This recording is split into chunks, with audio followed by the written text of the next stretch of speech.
Buongiorno a tutti, oggi cosa straordinaria, siamo in Campo dei Mori e salutiamo tutti gli amici di Venezia Eventi e abbiamo un personaggio dei personaggi, Alberto Tosofei, qua. Buongiorno a tutti.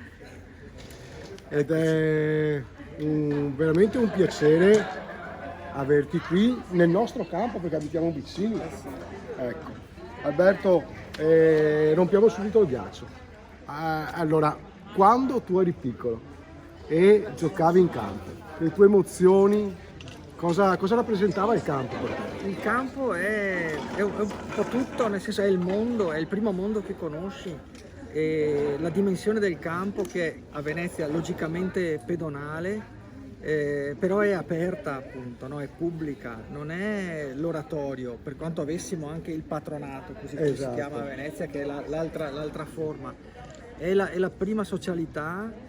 Io poi sono di Murano e quindi vivendo in un'isola, trascorrendo tutta la mia infanzia e la mia giovinezza in un'isola che è una sorta di enclave per definizione, ho vissuto questa dimensione in maniera ancora più forte, perché tutti i primi giochi, le prime amicizie, i primi passi, qualsiasi cosa avviene in campo, insomma giochi che oggi non si fanno più ma che io ho fatto anche a tempo a praticare, insomma. I famosi giochi di strada che si facevano una volta? Beh sì, ma anche molto curiosi, perché alcuni, non so, il campanon, l'elastico, ma alcuni altri non sono così conosciuti. Noi per esempio giocavamo con le figurine e ce le giocavamo con il tacco delle scarpe. Con il tacco, il famoso tacco, esatto. Che oggi io credo che chi ha già 30 anni credo che non sappia neanche cosa sia, insomma, so che se dico che giocavamo col tacco della scarpa fa una cosa, è una cosa curiosa. Erano nuovi i tacchi, andavamo a comprarli dal calzolaio, quindi non, che